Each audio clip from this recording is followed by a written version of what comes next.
political satirist, you don't really need any gimmicks. A lot of comedians rely on tricks, but I don't feel that sort of thing is necessary. So I'd just like to talk to you today about a few things.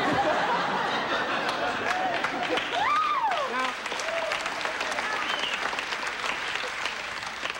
it's very difficult in this day and age to be a comedian because there's so much to identify with. Buckminster Fuller and Marshall McLuhan. How do you come out and be a comedian?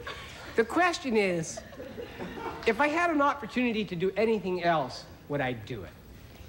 Sure. Like, if God were to say to me, David Steinberg, if God were to say to me, David Steinberg, that would be enough. I could probably roll with that for a bit. But if God took off the time from his busy schedule and said, David, you're complaining about what you're doing, appearing before all these lovely people, you want to do something else? Go ahead, do it. Whatever it is, I'd support you. I'd say, God, what? That's another thing, is why do we look up to God? You don't have to look up to God. That doesn't come from theologians. Theologians will tell you that God is everywhere. That comes from Cecil B. DeMille. Cecil B. DeMille taught us, you want to talk to God, you got to look up there, the sky is going to turn pink, and the mules get restless, and Victor Mature hovers around in the background. You don't have to go, God. You can go, God. Come here for a second. There you go. How's it going? I'd say, God. Once, see, it's the movies that does that, you know? The movies train us to look up. See, television isn't like the movies. You don't really learn things from television the same way that you did the movies. I regard television as this metaphorical thief that steals your time away and brings you into contact with people like the Doublemint twins. I feel I know all that I want to know about the Doublemint twins. I am not a violent person.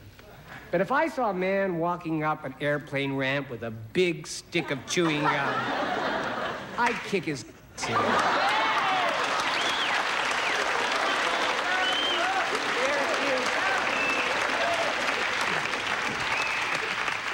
See, the movies weren't, I believed in the movies. I believed in Montgomery Clift and William Holden and Clark Gable, men who woke up in the morning with their hair perfectly coiffed and their breath as fresh as violets.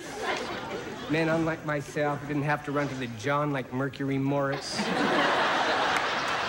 I mean, they were easy to believe in, and you trusted them. See, that was easy for me. I think one of my problems is that I'm a Canadian, and we got movies later in Canada than even television. See, Canadians are different than Americans.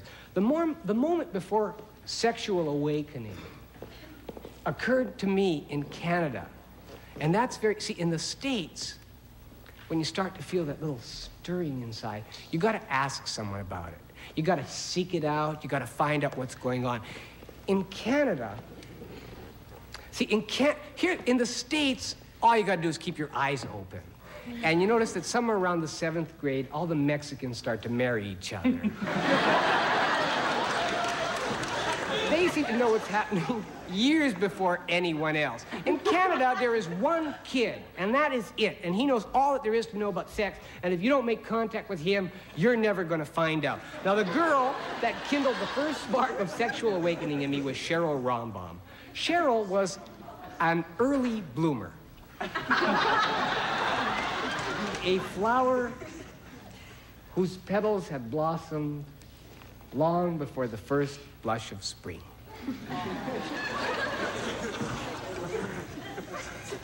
Let me put it to you this way. She had breasts the size of Ethiopia.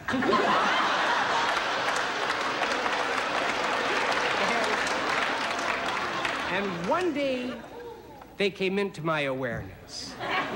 And I knew that I better ask someone. So I went to Kauchak. Don Kauchak was a Ukrainian, 6'1", And a little bit like what was told of another great American, found it difficult to walk and chew gum at the same time. Kalchuk had, how we say, room at the top. Toys in the attic.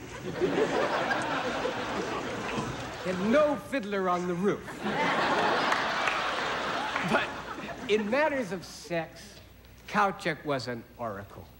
He had been to the mountain and back, and he doled out these aphorisms as if he really knew what he was talking about. I mean, nothing good, nothing that you could quote, you know, nothing like John Donne's no man is an island, which to me always seemed fairly obvious. It's a little bit like saying no man is a potato salad. Or nothing like the maxim I picked up at theological school that still serves me to this day.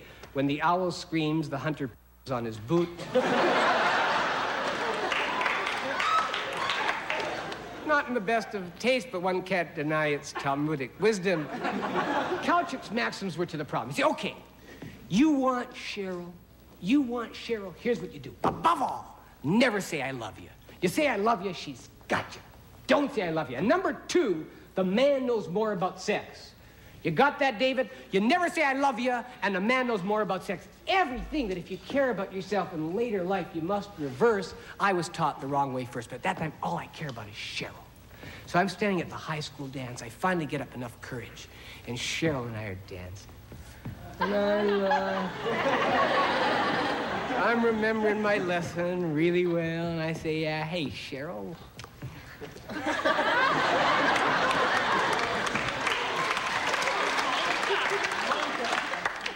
You having a good time here at the dance? Eh?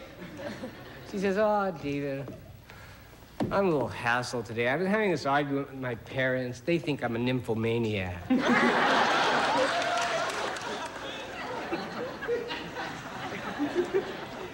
I love you, I tell them.